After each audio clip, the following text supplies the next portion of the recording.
a few other thoughts I had here coming out of week 7 as we approach week 8, or I guess you could say the main slate of week 8. Thursday night game, really entertaining. We'll talk about that in a minute. But Sunday morning here, before we fire up the main slate for week 8, just wanted to hit on a couple of things coming out of this past week. It's been getting weird, and I don't understand why he's being so petty and defensive. I'm talking about Jerry Jones. With regard to Derrick Henry, once again, this week we had Jerry Jones, and I don't know the full context behind it, but Jerry Jones was, I don't know if it was on his radio show or he called a radio show and basically said, give me a mic, I want to talk about this. I don't even know if the question was posed to him, but earlier this season, after the Baltimore just complete beatdown of the Cowboys in their building in week 3, we learned that Dallas had never even made an offer to Derrick Henry. And after that game, Jerry gave, paraphrasing here, but something along the lines of they couldn't afford him. And, that's why they didn't ultimately pursue Derrick Henry in free agency. But we'll get to that in a second. I don't understand why. Look, they didn't even play the Ravens this week. The Cowboys had a bye week for week 7.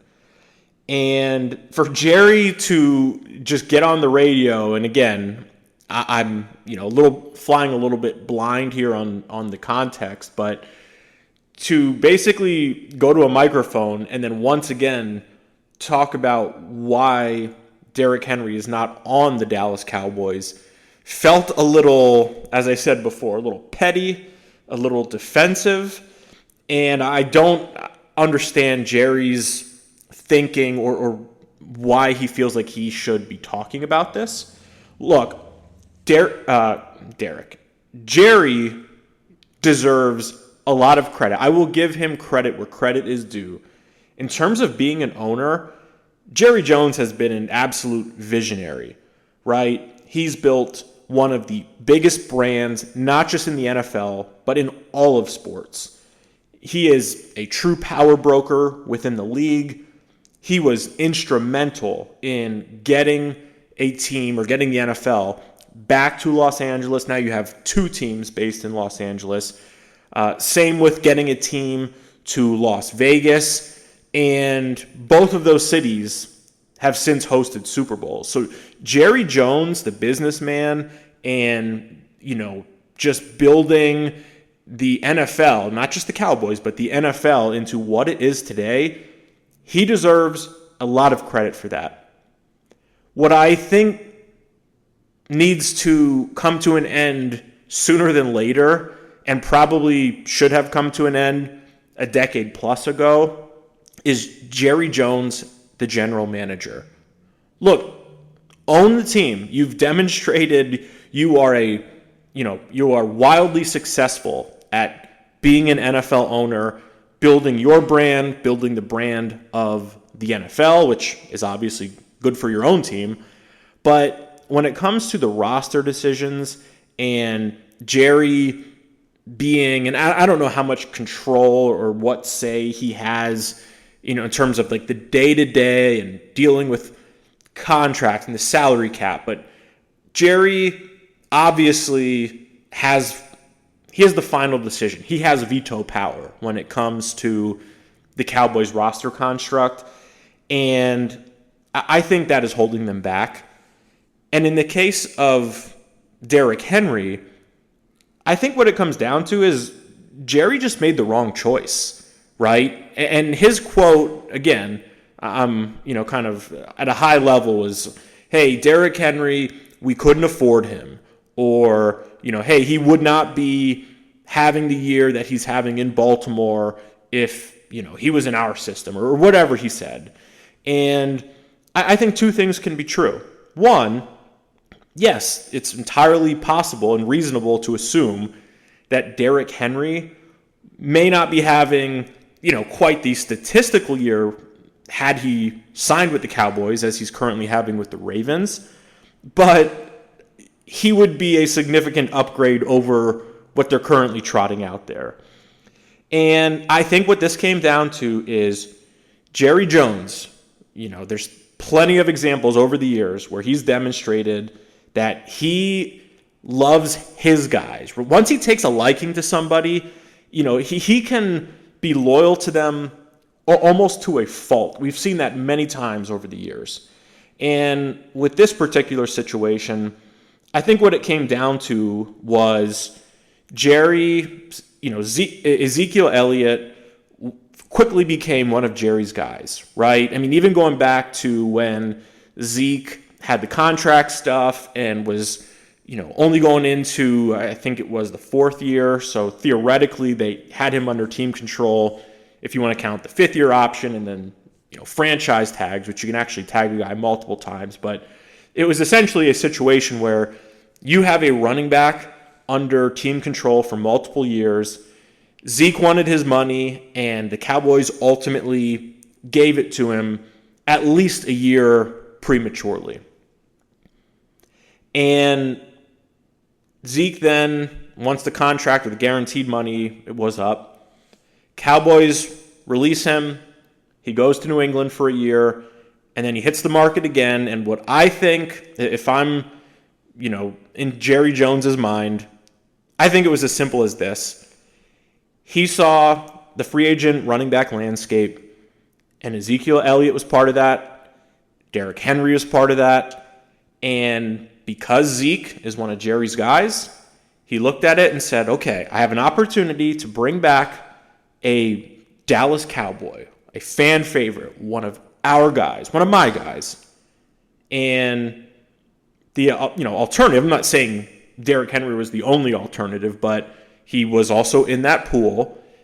And Jerry just decided, given what I think both of these players could bring to the team, I think it is more advantageous to bring Zeke in than Derrick Henry.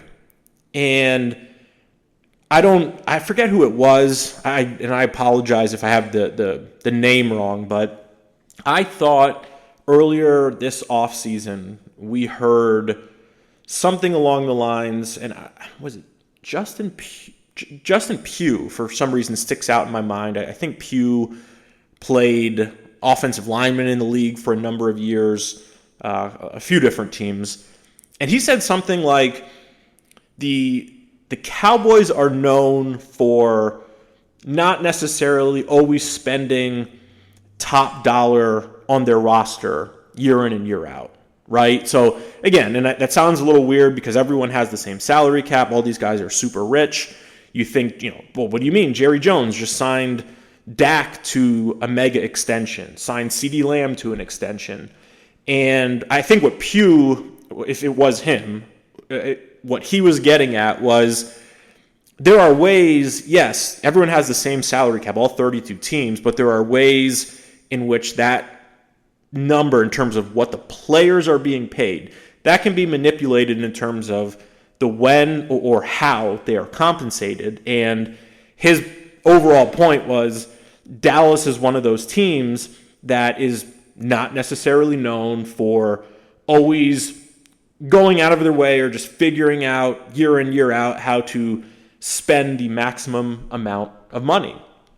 And I think Jerry's like, well, I believe, again, this could be clouded by his, affinity for Zeke. Well, if I have the choice between these two guys and one of these guys costs, I don't know what Zeke's making, I would assume close to the veteran's minimum. And the other guy, we've heard, Henry wanted, $6+ million. He made the decision to bring Zeke in. And from a production standpoint, it hasn't looked like the right decision. And I think Jerry, he does not owe an apology to the fans, but for whatever reason, it seems like he feels as though he needs to keep speaking on this. And I just think it is a bad look. I think it's unnecessary, and everyone misses, right? And that's why I say Jerry, the GM, I think just that needs to end. You can be the owner, you can do your radio shows, but the general manager aspect of Jerry Jones and his impact on the organization in that way, that is holding them back. And I would say that's case in point. Everybody was saying Mike McCarthy, right? Fire him. Hire Bill Belichick. I can guarantee you, Bill Belichick wants no part of how that operation works in Dallas. You got the owner going on radio every week. You have him. He is the most front-facing, let me get in front of the media and talk owner of any team in the league. And oh, by the way, he also controls the personnel. So any idea of Bill Belichick going to the Dallas Cowboys under kind of the current format or the structure with which that organization is running, not going to happen. The other move that we saw with regards to these wide receiver trades, right? We saw Amari Cooper last week go to the Buffalo Bills. Devontae Adams was traded to the Jets. This week we saw the Chiefs acquire DeAndre Hopkins. I absolutely love this trade. Incredible value. It was a conditional 5th-round pick that the Chiefs traded to the Titans. That could potentially turn into a 4th, but either way, you go 4th-round pick or a 5th-round pick for, I want to say DeAndre Hopkins is, I'm not sure if this is across the board in terms of all the numbers, but I believe he is currently the active leading wide receiver in the NFL. And for the Chiefs to get him for basically look, when you're talking a 5th-round pick, even a 4th-round pick, sometimes like those guys aren't even guaranteed to make the team. And so if that's ultimately, even if it turns into a 4th-round pick that, the Titans get from Kansas City, that is, I just think, really, really valuable. And I'm not surprised. Like, this is what Brett Veach does. It's why he's one of the more successful general managers in the NFL. I would put Veach and Howie Roseman kind of in their own tier. It's those two guys, and then you could say, I'm talking in terms of roster construct. So you have Veach and Howie, and then I would put like John Lynch and Ryan Poles from the Bears in that next tier, and then kind of everyone else after them.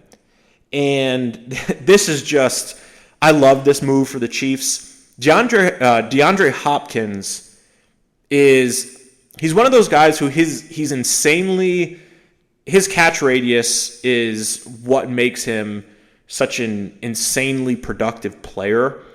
He doesn't rely on, he never really has, on crazy speed or explosiveness.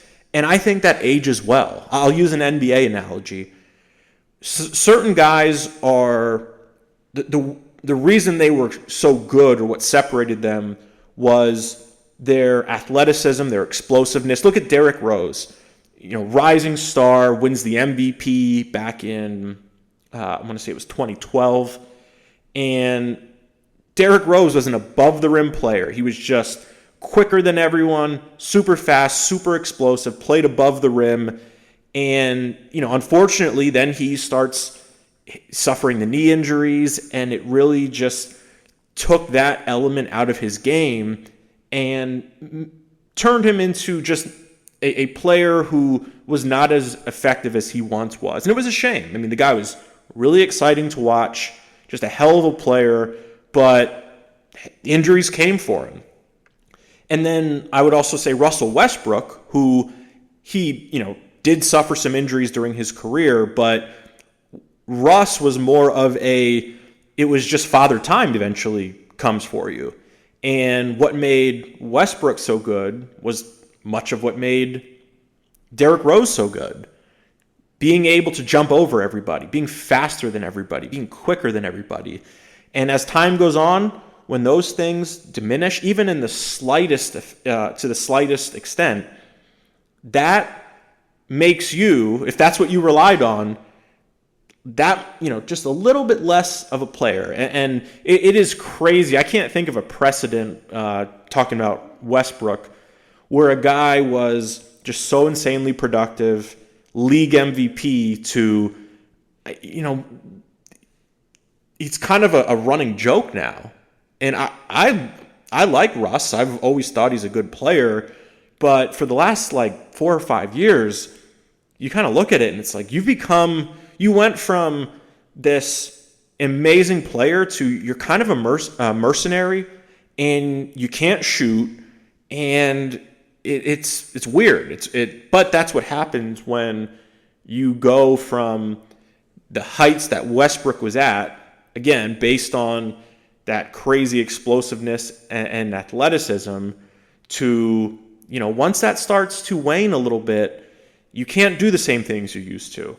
And DeAndre Hopkins is not that guy. Hopkins is crazy flexible, makes these insane catches. You think the ball is being thrown away, yet somehow he sticks a hand out there, catches it for a 12-yard gain and a first down. And I just really like this move for Kansas City. I think that's a great weapon for Patrick Mahomes. And I also think he's a cultural fit. Hopkins, he was not in Houston. Bill O'Brien just decided he wanted to ship Hopkins out of there. But we've never really seen, and I would say if you asked people within the league, they would not classify DeAndre Hopkins as some kind of malcontent or some kind of problem in the locker room.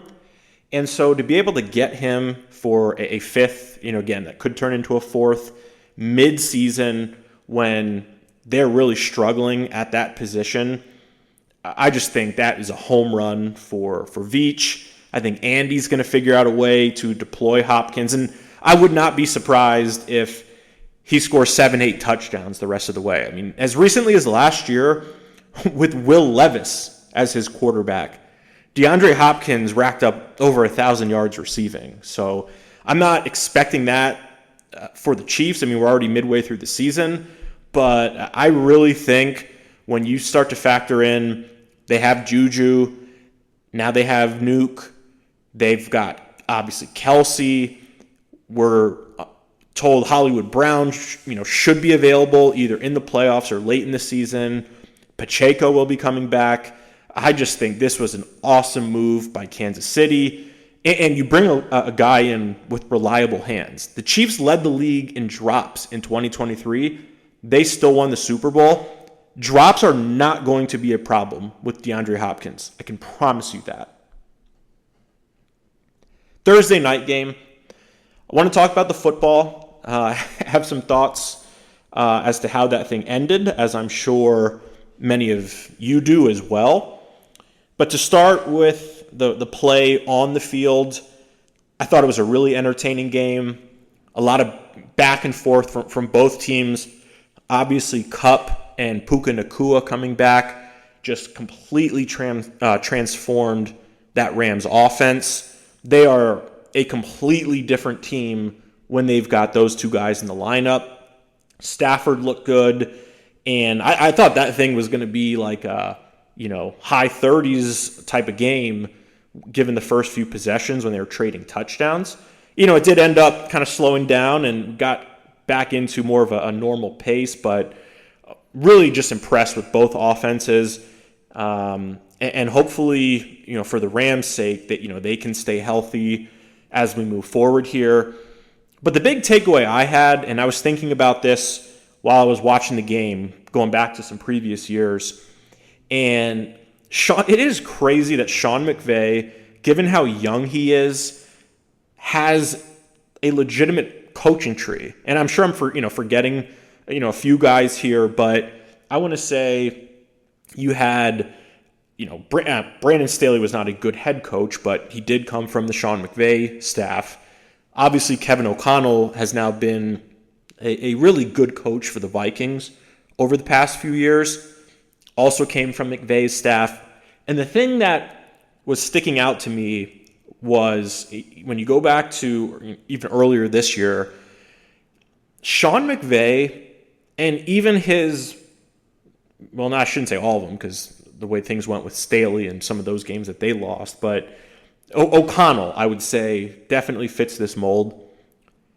Sean McVay he just has a way of getting his teams fired up to play. He's been there now. This is year 8. His first year was 2017. And they've had some down years during his tenure in Los Angeles, right? They win the Super Bowl it was the 2021-22 season. They win the Super Bowl in February of 22, right? That's the ultimate accomplishment in the sport. And then the 2022 regular season rolls around, and they basically played one competitive half in that opening Thursday night game against the Bills a few years ago. And then that was it. Kupp gets the injury, Stafford is injured, and they are just out there with a ragtag squad. And 22 was abysmal for the Rams. But the thing that stuck out to me about that season was you would have never thought that they were a team that had no shot at the playoffs. Every week they went out there, played hard, didn't matter if it was, a third or fourth stringer at whatever position. They went out there and they played. They competed their asses off. And I remember that game, Baker Mayfield, when the Browns kicked him to the curb, right? They shipped him to Carolina, and things didn't go so well there, but no surprise. David Tepper, different discussion. But the Panthers release Baker Mayfield. He then goes to the Rams, and they had that crazy Thursday night game. I want to say it was again I believe it was the Raiders, but not the point I'm trying to make here. Thursday night game, they have no chance to win, and Baker Mayfield coming in, not knowing much of the playbook, right? Just doing what he can, leads them on a couple of crazy drives. The Rams win the football game. And then later that season, they had a Christmas Day game in which I want to say they destroyed the Broncos. That actually ended up being Nate Hackett's last game coaching the Broncos because they just got beaten so badly. But they scored like 50-plus points on that Christmas Day game with this I shouldn't say journeyman quarterback, but that year it sure felt like, right, he's a journeyman quarterback. And that same year, the Vikings actually had a really good year in terms of win-losses. They hosted the Indianapolis Colts, and the Colts got out to some crazy lead in the first half. I want to say, I can't remember the exact score, but I want to say they were up close to 30 points, if not more. And that was Kevin O'Connell's first year in Minnesota. And the Vikings rallied.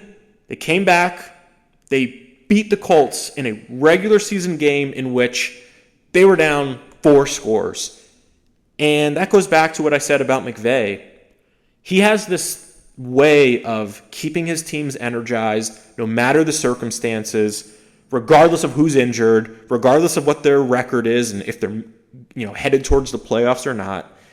And I thought Kevin O'Connell's got a lot of that. And I thought we saw that on display on Thursday night, right? I mean, both teams just playing hard, really good energy in that game. Hopefully we get more of that on Thursday night. There's nothing worse than these standalone games where you just get a lopsided game where it's like, man, this thing sucks. You look at that Saints-Broncos game a couple of weeks ago. That's what we don't want. Rams, Vikings, yes, I'll take that every week. Now, the final score was not indicative of how I felt the game was played. I thought it was much more competitive than a 10-point spread. If you were watching it, I'm sure you thought the same. But the reason it was, or I should say ultimately ended 30-20, was a completely botched, missed, whatever you want to call it, face mask call on the final drive for the Vikings when they're down 8 and they're trying to go down for a touchdown and game-tying 2-point conversion. And they had the time to do it, but they're backed up in their own territory.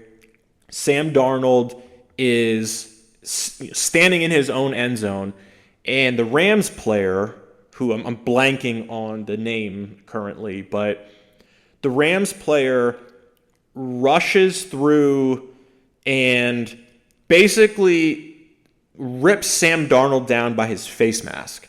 And immediately, you could look at the body language of the Rams player, he immediately puts his hands on his helmet as if to signal, oh my goodness, I just had the play of the game of perhaps my career, but I grabbed the guy's face mask and that's why, he was holding his helmet. Like, oh shit, I blew that thing. And I'm watching it, I have it on mute, and so I'm not listening to the broadcast. And I keep looking up. I'm on my computer and looking up some more, and I don't see a flag. I don't see the camera cutting to the official. And the next thing you know, the Vikings are in the kickoff formation. And the replays that they were showing, it was obvious that he yanked Darnold down by his face mask. It should have been a 15-yard penalty, automatic first down, drive continues for the Vikings. And look, I'm not saying the Vikings would have won the game. I mean, the best they could have done was tie it because they were down 8. They would have needed to not only score a touchdown, but also get the 2-point conversion. And who knows what happens after that. If there's time left, maybe the Rams have an opportunity for a last-second field goal, or if it goes to overtime, who knows what ultimately happens. The main problem I have with it is there is so much money involved in this sport. The industry that it has become, it is truly a behemoth. To miss a call like that, and look, after the game, the referees said, hey, I didn't have an angle of it, and the other guy didn't have an angle of it, and this, that, and the other. But ultimately, it was not a reviewable call, which is to say, even though they made an error, because of the rules, that play cannot be reviewed. And I have a problem with that. I think that is so ridiculous because the point of replay, whether it's a coach's challenge, whether it's the rapid review or whatever they call it, whether it's the automatic review on turnovers and scoring plays, which I think that's what got me the most and kind of irked me was a safety is a scoring play. So how or why is the rule such that if a guy is running for a touchdown and he steps out of bounds at the 10-yard line, but they call the touchdown on the field, they're going to bring it back to the 10-yard line. So why the hell, when a guy is ripped down by his face mask, that is not subjective, right? That is an objective call. It is black and white. There was a face mask. It was a scoring play. Why is that call not changed to, like I said before, reflect personal foul, 15 yards for the Vikings, first down? That, I'd have to read more on it. I just think that is one of the most ridiculous endings I've ever seen. And again, I'm not a Vikings fan, not a Rams fan.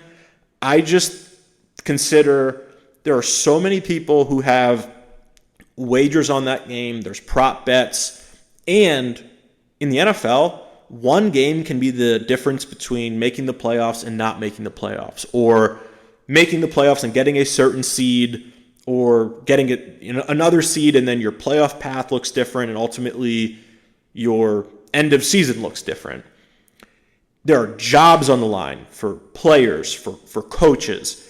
There's money on the line in the gambling world. And the reason I talk about the gambling aspect is once you get involved directly, as the NFL currently is, with the gambling companies, whether it's FanDuel or DraftKings or whoever, these calls have to be right, because you are bringing in a level of scrutiny that is completely unintended. I get it. The NFL does not want there's enough people wearing tinfoil hats out there who think the NFL is rigged.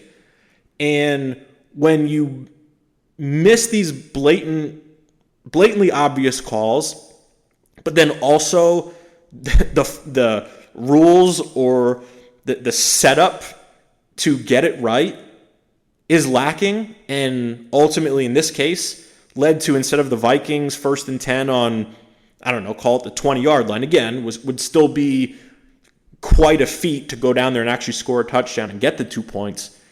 To rob them of that opportunity is just bullshit. And the NFL needs to really look at the idea of, you have 4 million cameras in these stadiums and I understand officials are going to miss calls, and that's happened from the beginning of time. It'll continue to happen at real speed. The point of the replay is to get it right. I mean, look what Major League Baseball does, right? I mean, they're one of the more archaic sports in terms of being willing to step into the 21st century. The idea that you have cameras everywhere at every angle to assist or help an official who cannot see the play, to say, well, we can't go to that because of this, technicality or whatever bullshit explanation it was, that is piss poor. And that better change, because, again, regardless of whether you had a dog in that fight or even if you wagered or didn't wager on the game, you want to see those things be called correctly. And when you're making or pulling in that kind of sponsorship money from these sports books, you need to be extra vigilant. We see guys get suspended for violating the terms of, the gaming policy or the NFL's, whatever the rules that they have when it comes to players or employees wagering on sports. To see that ending on Thursday night, that is pathetic. They need to do something about that immediately, because when we're watching these games, we need to have confidence that these calls are going to be correct. And if they are not correct real speed, they will get corrected. You cannot have a game end with questions or speculation over what if. Those are the thoughts on Week 7 leading into Week 8 here. Excited for a big Sunday. Got a Sunday night game, kind of a classic match between Dallas and San Francisco. Hopefully that's a lot more competitive this year than the game last year. I want to say it was also a Sunday night game last year that the 49ers just completely embarrassed the Cowboys. So hopefully that thing is a little bit more intriguing. And then we have the Steelers and Giants on Monday night. So really appreciate you all listening, and we will talk about the Week 8 games in a couple of days. Thanks for listening.